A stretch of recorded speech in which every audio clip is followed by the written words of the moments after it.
Je suis en compagnie de Charles-Antoine Gauthier. En plus d'être un animateur radio du matin hors pair, il est aussi à l'écoute de sa communauté et il fait un don de lui-même.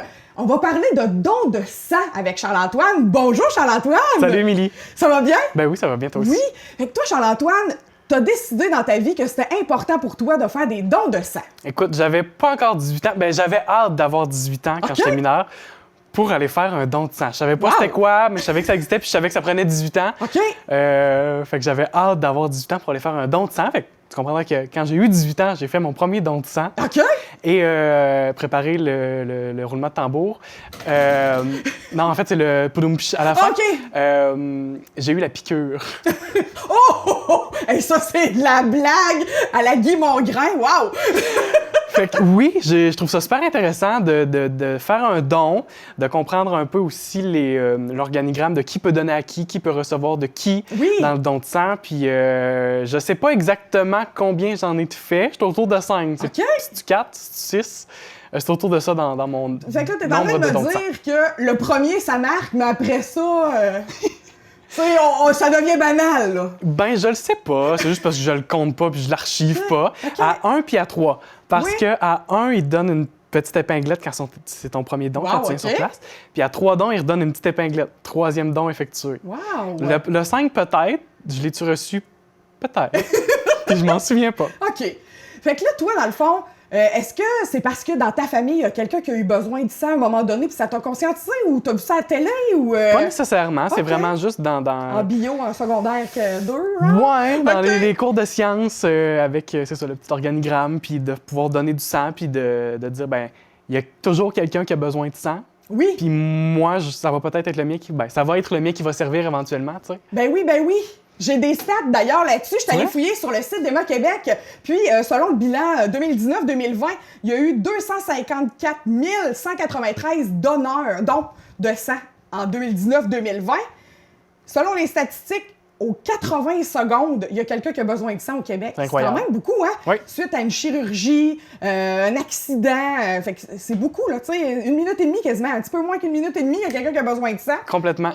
C'est une moyenne d'à peu près 1,54 dons par personne, tu sais, fait que les gens, il y en a qui en font plus par année, là, tu sais, c'est une petite statistique un peu bizarre, mais il y en a qui en font 4-5, un qui en font juste un, fait que la moyenne est différente.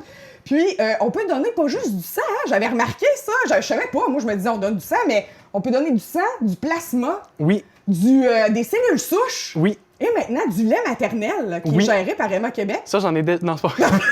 J'allais te poser la question, tu as déjà donné du lait maternel? Ça m'est jamais arrivé, mais dans les centres Plasma-Vie, dans les centres Globules, c'est ce qu'on peut faire. Oui, ça, c'est les endroits fixes où on peut aller donner du sang. C'est ça. Tu sais, ici, dans la région, on connaît beaucoup plus la collecte de sang mobile d'Emma Québec, qui se déplace dans différents endroits. Mais j'ai déjà visité un Plasma-Vie où je suis allé faire un don.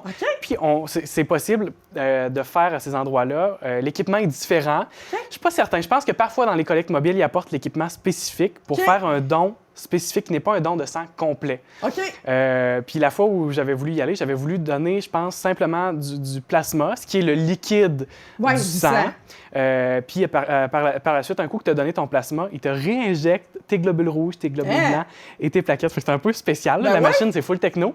Puis la fois où j'avais voulu faire ce don-là, on m'avait dit non, mais toi, ton sang complet va être plus efficace. On a besoin dans cette catégorie-là, dans le B négatif. Oh oui, t'es B négatif. Ben oui, parce que chacun, on a tout un signe astrologique, j'allais dire. Un type de sanguin, un type de sanguin différent. Puis pour le petit schéma, le petit diagramme pour l'expliquer, les négatifs peuvent donner au positif et pas l'inverse. Donc, un plus ne peut pas donner un moins. Oui, c'est ça, mais peut recevoir d'un plus. Exact. Moins peut donner à plus et plus peut donner à plus. Oui. Puis il y a le O négatif qui donne à tout le monde. Exact. Le O négatif est le donneur universel, le AB positif est le receveur universel.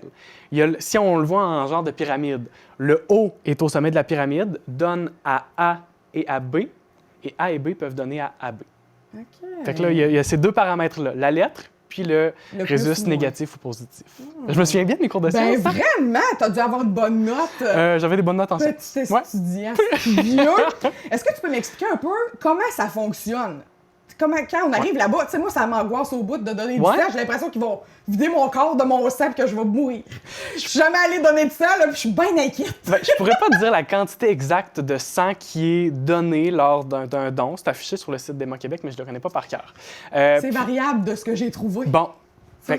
Puis, la façon qu'on procède, d'abord en arrivant, on s'assure qu'entre autres, certains paramètres sont atteints pour donner du sang. Entre autres, le taux de fer, qui est souvent un problème pour certaines personnes. On n'a pas un assez haut taux de fer pour donner. Fait que ça, c'est la première étape. Par la suite, on remplit un petit questionnaire sur un ordinateur. On scanne son bracelet qu'on nous a donné dès notre arrivée pour s'assurer que c'est bien notre compte. On confirme que c'est notre photo, c'est la bonne personne. Puis on veut s'assurer de ce processus-là tout au long du don d'Héma-Québec. Un coup que le petit questionnaire est rempli, qu'on s'assure qu'on est valide pour donner du sang, il y a une troisième étape où il y a une infirmière qui regarde notre questionnaire, qui s'assure si on a rempli des trucs qui ne sont pas selon les normes, ben on pose les questions, on vérifie est-ce qu'on peut réellement donner aujourd'hui ou est-ce qu'on ne peut pas. Et finalement, la prise de sang, le don. Dans le fond, c'est comme une prise de sang, là. Oui, complètement. Mais qui dure beaucoup plus longtemps. On est assis sur une chaise avec le bras, puis tu vois le sang sortir et s'accumuler dans la petite poche. On peut ne pas regarder aussi. Ouais. Puis un bénévole qui nous jase. Oui. Moi, j'ai trouvé ça vraiment cool, ça, de savoir qu'il y a un bénévole qui te jase. Oui, complètement. Fait que ça te stimule, puis ça te divertit, parce que... Bien, au départ, il y a quelqu'un de l'équipe d'Héma-Québec qui est là pour jaser avec nous, soit une infirmière ou quelqu'un d'autre de l'équipe. Puis par la suite, une fois que le don est complété, on doit rester à l'endroit, soit dans un centre, soit dans une collecte mobile. Et là, c'est un bénévole qui est là pour jaser avec nous autres. On mange une petite collation, on boit un petit jus de légumes, un petit jus de fruits, puis... faut rester là pour s'assurer qu'il n'y a pas de perte de pression ou de... qu'on fait pas bien après. C'est ça. Hein? OK! Ah, fait que c'est quand même pas si pire que ça. Honnêtement, le parcours est rassurant, l'équipe est rassurante. Puis moi, je le recommande. Oui! Au moins de l'essayer. Si vous n'aimez pas l'expérience, c'est correct, vous l'aurez essayé. Mais l'expérience avec l'équipe en place est agréable. Ça se peut qu'on y aille puis que finalement, on peut pas donner de sang parce que notre taux de fer est trop bas. Ou là, j'ai trouvé les critères de sélection à lire avant de s'inscrire. Puis tout ça, il y a des affaires... tu sais, il faut avoir tout ça bien, dans le fond. Faut pas avoir voyagé, faut pas avoir la fièvre, faut pas avoir eu un cancer, faut pas... Tu sais, il y a plein de trucs. Un tatouage, on y pense peut-être pas, mais aussi... Il y a un délai, là. C'est un tatouage dans les... Je pense que c'est 6 mois. Plus de 3 mois? Ah, 3 mois. Ah, voilà. Tu vois, ça a peut-être changé. Fait que plus de 3 mois. Fait que allez voir Héma-Québec. Puis là, on parle de ça parce que mercredi, il y a une collecte de sang à Sébec. Oui. Ça, c'est important, là. Je te laisse, invite les gens à participer. Je pense que ça vaut la peine. Allez-y, allez faire cette collecte de sang-là. C'est donc en après-midi. Par contre, ce qui est important de souligner, c'est qu'il faut s'inscrire depuis l'année passée. Vous comprendrez, depuis le début de la pandémie, il faut s'inscrire. Fait que c'est super simple, le formulaire. Vous pouvez le faire remplir un formulaire en ligne, par courriel ou par téléphone. OK. Fait que c'est juste important de prendre un rendez-vous, vous donner les plages où vous êtes disponible. Je pense que la collecte se fait à Sébec de 12h30 jusqu'à 20h, oui, 20h30. Jusqu'à 20h, oui. Fait que vous donnez les plages où vous êtes disponible pendant ce moment-là. L'équipe d'Héma-Québec vous répond en vous donnant un rendez-vous fixé. OK. Puis, fait qu'il n'y a pas de moment d'attente, là. On a un rendez-vous, on arrive à 7h, mettons.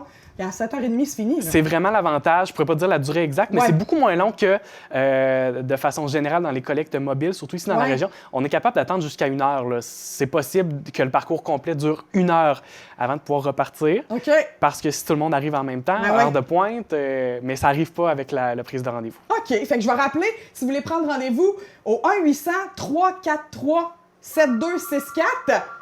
D'ailleurs, il y a quelqu'un qui appelle pour prendre rendez-vous en ce moment. Et sinon, par courriel au jedonne@commercial-québec.qc.ca. Merci beaucoup, Charles-Antoine, de faire ce don-là de toi-même. Depuis au moins 5 fois.